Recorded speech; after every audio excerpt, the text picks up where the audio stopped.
Hello student. आज हम इस वीडियो में एबीसी आईडी के बारे में डिस्कस करेंगे कि एबीसी आईडी क्या है, कैसे बनाई जाती है, इसका क्या सॉल्यूशन है, ठीक है, इसके क्या फ़ायदे हैं, गवर्नमेंट ने, ठीक है, किस वजह से इसको लागू किया है, ठीक है, या फिर सभी स्टूडेंट्स के लिए डीयू ने, ठीक है, कि इस लिए कंपलसरी कर दिया है इस आईडी को बनाना। ठीक है, इस आईडी के बारे में हम इस वीडियो में आगे चर्चा करेंगे। आप वीडियो को लास्ट तक देखें, ठीक है, आपको तभी समझ में आएगा, आप वीडियो को लास्ट तक देखोगे। स्टूडेंट्स, हमारे सामने सबसे पहला क्वेश्चन यही आता है कि एबीसी आईडी क्या है। मींस एबीसी, एबीसी का मतलब है academic bank of credits. ABC को छात्रों को देश के विभिन्न उच्च शिक्षा संस्थानों के बीच स्वतंत्र रूप से स्थानांतरित करने में सक्षम बनाने के लिए डिजाइन किया गया है। ठीक है, गवर्नमेंट ने क्या किया है कि स्टूडेंट को, ठीक है, देश के विभिन्न उच्च शिक्षा संस्थानों के बीच स्वतंत्र रूप से स्थानांतरित करने में, ठीक है, सक्षम बनाने के लिए डिजाइन किया है। यह एक क्रेडिट ट्रांसफर प्रणाली प्रदान करता है जो छात्रों को एक कार्यक्रम से दूसरे कार्यक्रम में स्विच करने की अनुमति देता है, जिससे उन्हें डिग्री, डिप्लोमा या स्नातकोत्तर डिप्लोमा प्राप्त करने में मदद मिलती है। तो स्टूडेंट, ये जो एबीसी आईडी है, ये गवर्नमेंट ने जो इस नियम को लागू किया है, सभी के लिए कंपलसरी किया है। जो स्टूडेंट ओपन से करते हैं, ठीक है, डिस्टेंस से जो कोर्सेज, डिग्री, डिप्लोमा करते हैं, उन स्टूडेंट्स के लिए इस आईडी को कंपलसरी किया गया है कि ये सभी के लिए बनाना ज़रूरी है। जैसे हम डिग्गी लॉकर, आपने एक नाम सुना होगा, ठीक है, डिग्गी लॉकर आईडी। उस डिग्गी लॉकर में क्या होता है कि हमारे जो सारे डॉक्यूमेंट्स हैं, वो डॉक्यूमेंट्स उसमें सेव होते हैं, और जब हमें कहीं भी किसी भी डिपार्टमेंट में ज़रूरत होती है, हम डिग्गी लॉकर से डायरेक्ट लॉगिन कर देते हैं, उससे अटैचमेंट हो जाते हैं, तो हमारे डॉक्यूमेंट्स ऑटोमेटिकली अपलोड हो जाते हैं। उसी तरीके से गवर्नमेंट ने क्या किया है कि स्टूडेंट्स की सुविधा के लिए, हेल्प के लिए, जैसे उन्हें एक साथ दो कोर्सेज करने होते हैं, या फिर एक कोर्सेज से दूसरे कोर्सेज में अगर उन्हें जाना है, जैसे ग्रेजुएशन कर लिया, ग्रेजुएशन से पोस्ट ग्रेजुएशन में जाना है, या फिर एक यूनिवर्सिटी से दूसरी यूनिवर्सिटी में जाना है, तो आपके जो पर्सनल डॉक्यूमेंट होते हैं, जैसे 10th 12th या फिर आपके और कोई भी सर्टिफिकेट्स वगैरह जो भी होते हैं, वो सारे इसमें आपके सेव रहेंगे। ये इस तरीके से काम करेगा कि इसमें आपके सारे सेव रहेंगे डॉक्यूमेंट्स, और जब भी आप कोई दूसरा कोर्स करोगे तो ये वहाँ पे आपकी एबीसी आईडी मांगी जाएगी, और एबीसी आईडी जैसे ही आपकी लिंक होगी तो वो सारे डॉक्यूमेंट्स उसमें अपलोड हो जाएंगे, और ये आपके काम करेंगी। एबीसी आईडी, डीईबी आईडी और डिग्गी लॉकर, ये तीनों एक ही तरीके से काम करते हैं। इसमें क्या होता है कि आपके जो डॉक्यूमेंट्स होते हैं वो सेव होते हैं सारे, और जब हमें कहीं भी किसी भी और दूसरी जगह डॉक्यूमेंट की ज़रूरत होती है तो वो डॉक्यूमेंट डायरेक्टली वहाँ पे अपलोड हो जाते हैं।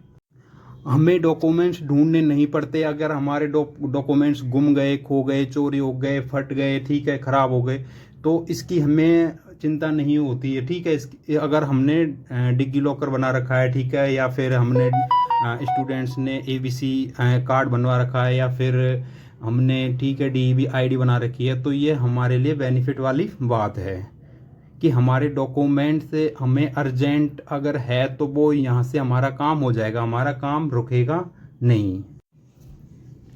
यह एबीसी आईडी एपीएआर नामक प्रणाली से जुड़ी हुई है, जो छात्रों की प्रगति और रिकॉर्ड पर नज़र रखकर जवाबदेही और पारदर्शिता सुनिश्चित करती है। इसमें यही है कि आपके जो डॉक्यूमेंट्स है, ठीक है, वो आपके डॉक्यूमेंट सेव रहते हैं, और एक तरीके से रिकॉर्ड के रूप में, ठीक है, रिकॉर्ड के रूप में वो सेव रखे रहते हैं। आपको जब भी ज़रूरत होती है, आपके पास हार्ड कॉपी नहीं होती है, तो वो आप उनकी जगह जहाँ पे आपको ज़रूरत होती है तो आप यहाँ से उनका उपयोग कर सकते हो। अब स्टूडेंट, आगे फिर एक क्वेश्चन आता है कि नेक्स्ट एबीसी प्रणाली है, ये कैसे काम करती है। एबीसी सिस्टम छात्रों को विभिन्न शैक्षणिक संस्थानों के बीच क्रेडिट ट्रांसफ़र करने की अनुमति देता है। किसी संस्था में एक कार्यक्रम में छात्र द्वारा अर्जित क्रेडिट को छात्र की सहमति से दूसरे संस्थान में ट्रांसफर या भुनाया जा सकता है। सफल अध्ययन गतिशीलता के लिए यह क्रेडिट ट्रांसफ़र महत्वपूर्ण है। तो ये देखो, इसमें बताया कि आपके जो एबीसी सिस्टम है, ये छात्रों को विभिन्न एजुकेशन संस्थानों के बीच क्रेडिट आपके ट्रांसफ़र करने की अनुमति देता है कि आपके जो भी रिकॉर्ड हैं, आपके एजुकेशन रिकॉर्ड है, वो सारे एक सिस्टम से या फिर एक संस्थान से दूसरे संस्थान में डायरेक्ट ट्रांसफ़र कर दिए जा सकते हैं। ये परमिशन देता है एबीसी आईडी। आगे बात करते हैं हम इसके बेनिफिट्स के। एबीसी आईडी के बेनिफिट्स क्या है? एबीसी आईडी अनेक लाभ मतलब प्रॉफिट प्रदान करती है, जो छात्रों के एजुकेशन अनुभव को महत्वपूर्ण रूप से बढ़ाती है। इसमें देखो, छात्रों की गतिशीलता सक्षम करे, यह छात्रों को पुनः आवेदन करने या पिछले किसी कार्य को खोए बिना आसानी से स्कूलों के बीच स्विच करने की अनुमति देता है। देखो, इसमें अगर आपके वही बात आ गई थी कि छात्रों की गतिशीलता सक्षम करे कि आपके जो रिकॉर्ड यहाँ पे सेव है, आप एक स्कूल से दूसरे स्कूल में जैसे जा रहे हो, ठीक है, 10th क्लास से 11th में जा रहे हो, या फिर जैसे आपने ग्रेजुएशन कर रहे हो, ग्रेजुएशन से यहाँ पोस्ट ग्रेजुएशन करते हो, तो जो आपके डॉक्यूमेंट्स हैं, आपके जो रिकॉर्ड है, वो यहाँ पे एबीसी आईडी डीईवी आईडी में सेव है। और जब आप पोस्ट ग्रेजुएशन से पोस्ट ग्रेजुएशन में जाओगे, तो आपके वो जो ट्रांसफ़र कर दिए जाएंगे डायरेक्टली, जो आपके रिकॉर्ड सेव है। इसके बाद है शैक्षणिक लचीलेपन को बढ़ावा। यह प्रणाली छात्रों को अपने लक्ष्यों और इच्छाओं के अनुसार अपनी शिक्षा को आकार देने की स्वतंत्रता देती है। ठीक है, इसके बाद नेक्स्ट आता है व्यक्तिगत शिक्षण पथों को सशक्त बनाना। एबीसी आईडी के साथ छात्र अपने स्वयं के शैक्षिक मार्ग चुन सकते हैं, जिससे उनके लिए सीखना अधिक अनुकूलित और प्रभावी हो जाएगा। सीखने की उपलब्धियों को मान्यता देना। एबीसी आईडी यह सुनिश्चित करता है कि छात्रों की कड़ी मेहनत और उपलब्धियों को विभिन्न संस्थानों में स्वीकार किया जाए, तथा जहां भी वे अध्ययन करने का निर्णय लेते हैं, उनके समर्पण और प्रयास की पुष्टि की जाए। तो इसमें पूरी तरीके से जो ये एबीसी आईडी है, ये स्टूडेंट को समर्पित है, स्टूडेंट्स के फ़ायदे के लिए बनाई गई है। इसमें सारे फ़ायदे स्टूडेंट के लिए ये कि उनके रिकॉर्ड यहाँ पे सेव रहेंगे सारे, और आप इन रिकॉर्ड को कभी भी आगे फ्यूचर में यूज़ कर सकते हो। एबीसी आईडी की विशेषता क्या है? एबीसी प्रणाली छात्रों के शैक्षिक अनुभव को बढ़ाने के लिए डिजाइन की गई कई सुविधाएं प्रदान करती है। यह एक डिज़ाइन की गई आईडी है जो छात्रों को कई तरीके से बेनिफिट्स देती है। एकाधिक प्रवेश और निकास बिंदु। अपनी शैक्षिक यात्रा को आवश्यकता अनुसार शुरू करने या रोकने के लिए एबीसी आईडी के लचीलेपन का उपयोग करें, जो आपके जीवन के परिवर्तनों के लिए अद्वितीय अनुकूलनशीलता प्रदान करता है। कभी भी कहीं भी सीखना। एबीसी प्रणाली के सहायक मंच के माध्यम से भौगोलिक और समय की बाधाओं को तोड़ते हुए किसी भी समय किसी भी स्थान से शैक्षिक सामग्री और पाठ्यक्रम तक पहुंचना। अपनी गति से अध्ययन करें। अपनी विशिष्ट सीखने की गति और शैली को समायोजित करने के लिए एबीसी प्रणाली की लचीलेपन का लाभ उठाएं, जो एक व्यक्तिगत शिक्षा अनुभव के लिए आवश्यक है। शिक्षा में पारदर्शिता। एबीसी प्रणाली की स्पष्टता के प्रति प्रतिबद्धता पर भरोसा करें, जो पाठ्यक्रमों, क्रेडिट और आवश्यकताओं के बारे में स्पष्ट जानकारी प्रदान करती है, जिससे आपको अपनी शिक्षा के बारे में सूचित निर्णय लेने में मदद मिलती है। यह इसकी विशेषताएं हैं, एबीसी आईडी की विशेषताएं। स्टूडेंट, मैं आगे आपको बताता हूं कि एबीसी आईडी की उपलब्धियां क्या हैं। सितंबर 2024 तक academic bank of credits ABC प्रणाली में विभिन्न प्रकार के संस्थानों को शामिल किया गया है, जिनमें 469 कॉलेज, 126 राष्ट्रीय महत्व के संस्थान, 35 कौशल आधारित संस्थान, 238 स्वतंत्र संस्थान और 1019 विश्वविद्यालय शामिल है पूरे देश में। ठीक है, ये ऐसा नहीं है कि आपकी यूनिवर्सिटी में लागू हुई है, ये पूरे देश की यूनिवर्सिटी जो एजुकेशन संस्थान है, ठीक है, उन सभी में इस प्रणाली को लागू किया गया है। साथ ही 173 को अन्य श्रेणी में रखा गया है। सितंबर 2024 तक, सितंबर 2024 तक, सितंबर 2024 तक कई करोड़ एबीसी आईडी बनाए गए हैं पूरे देश में, जो भागीदारी में उल्लेखनीय वृद्धि दर्शाता है। ठीक है, इनमें किस तरीके से आईडी बनाए गए, कौन कौन से बनाए गए, ये आप आगे आप देख रहे होंगे वीडियो में। तो ये उपलब्धि रही है एबीसी आईडी की, एबीसी आईडी के बेनिफिट्स, एबीसी आईडी कैसे काम करती है, क्या है, इस वीडियो में हमने ये जानने की कोशिश की है। तो ये एबीसी आईडी देखो, किसी भी स्टूडेंट को परेशान होने की ज़रूरत नहीं है। मैं देखो एक इन्फॉर्मेशन और देता हूँ आपको, ठीक है, ध्यान से सुनना, कि एबीसी आईडी सभी के लिए कंपलसरी है, जो डिस्टेंस से कोर्सेज करते हैं, ओपन से जो कोर्सेज करते हैं पूरे देश में, सभी के लिए। ऐसा नहीं है कि आप एसओएल के हो, ये सभी के लिए कंपलसरी है। तो अब आगे आप देखो, क्या देखते हो आप, आपके जो फ्रेंड सर्कल है या फिर आप किसी ग्रुप में या फिर यूट्यूब पे आप देखते हो कि आपको जो वीडियो देखने को मिलते हैं, उनमें सुनने को जो मिलता है आपको, वो आपको इस तरीके से भ्रमित कर देते हैं कि एबीसी आईडी नहीं होगी तो नहीं बनाई होगी तो आपका जो एडमिशन है वो आपका ख़त्म हो जाएगा, बंद हो जाएगा, वो आपका कैंसिल हो जाएगा, आपको ये सारी प्रॉब्लम फेस करनी पड़ेगी, ये प्रॉब्लम फेस करनी पड़ेगी आपको। मतलब आपको कई तरीके से वो डिमोटिव कर देते हैं और आपको मतलब फ्रस्ट्रेट कर देते हैं, गुमराह कर देते हैं आपको। तो स्टूडेंट में सभी से ये कहना चाहूँगा कि जो एबीसी आईडी है या डीईवी आईडी है, ठीक है, अगर अभी आपसे बन रही है, ठीक है, तो बनाने की कोशिश करिए, क्योंकि ये आपके लिए कंपलसरी आपको बनानी ही होगी। आपके जो ग्रेजुएशन है, आपके जो कोर्सेज कर रहे हो आप, उस कोर्सेज के दौरान ये आपको आईडी बनानी ही होगी।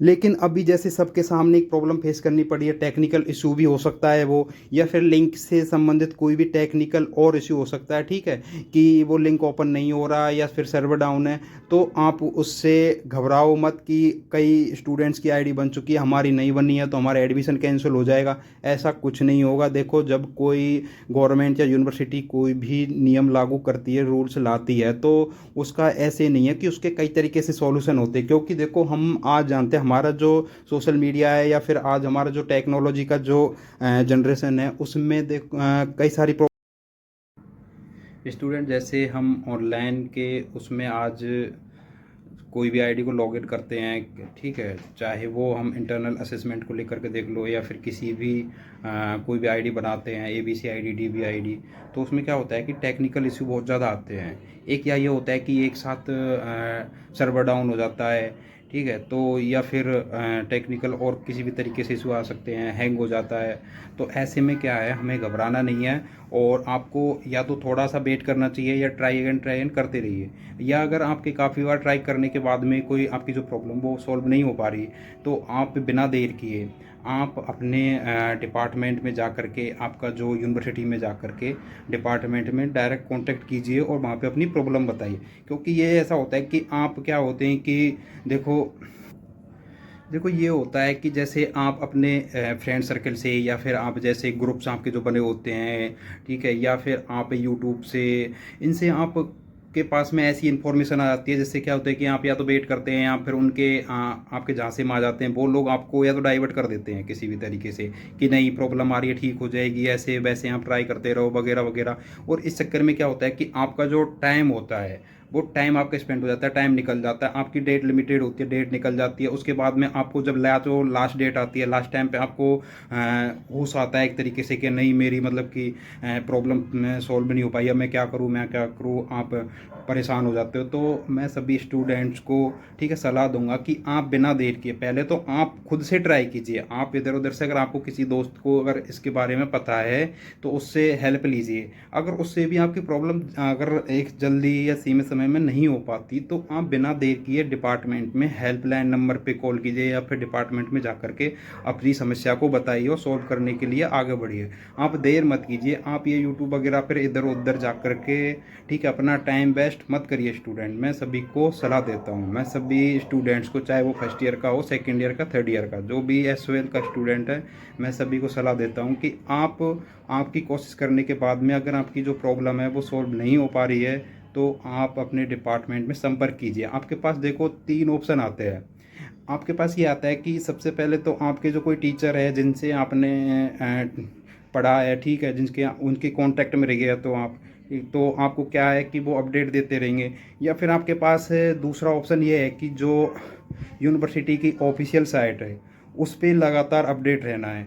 उस पर आपको जो भी इंफॉर्मेशन है, आपकी नई गाइडलाइंस है, वो उस पर अपडेट होती रहेंगी। तो आपको जब तक आपके ग्रेजुएशन, आपके कोर्सेज या फिर आपके डिप्लोमा कंप्लीट नहीं होते तब तक आपको आपकी यूनिवर्सिटी का जो ऑफिशियल साइट है उस पर अपडेट रहना है। अगर आप फिर भी वहाँ से सेटिस्फाई नहीं हो पाते किसी भी तरीके से, किसी भी इंफॉर्मेशन से, तो आप डायरेक्ट जा कर के डिपार्टमेंट में, यूनिवर्सिटी में जा कर के आप संपर्क करें। ठीक है, आप इधर उधर के, जैसे आप मुझसे पूछोगे, जैसे आपने एक फ्रेंड से पूछा, उसने कुछ बताया, आपके दूसरे फ्रेंड ने कुछ और बताया, तो आप क्या होते हैं कि वो डाइवर्ट हो जाते हैं कि यार नहीं ये ठीक है, ये सही है, वो सही है, तो आप किसको सही मानो? सभी सही कहते हैं अपने अपने तरीके से। तो इसलिए आप और किसी अफवाहों से बच करके अपने जो सही सॉल्यूशन है उसकी तरफ जाइए। तो मेरी सभी स्टूडेंट को सलाह है कि आप अपने जो भी एकेडमिक प्रॉब्लम्स जो फेस करते हो उनमें देर किए बिना डिपार्टमेंट से कांटेक्ट में बने रहिए। ठीक है स्टूडेंट, ओके। वीडियो देखने के लिए सभी स्टूडेंट्स का धन्यवाद। और अगर आपको ये वीडियो अच्छा लगा तो देखो, आप जितने भी स्टूडेंट्स हैं जिनको किसी भी ABCID के बारे में, DVID के बारे में अगर इन्फॉर्मेशन नहीं है तो उनको शेयर कीजिए। ठीक है, और इसी तरीके की और अपडेट के लिए, ठीक है, चैनल से बने रहिए। थैंक यू, सभी स्टूडेंट्स के लिए धन्यवाद। ओके।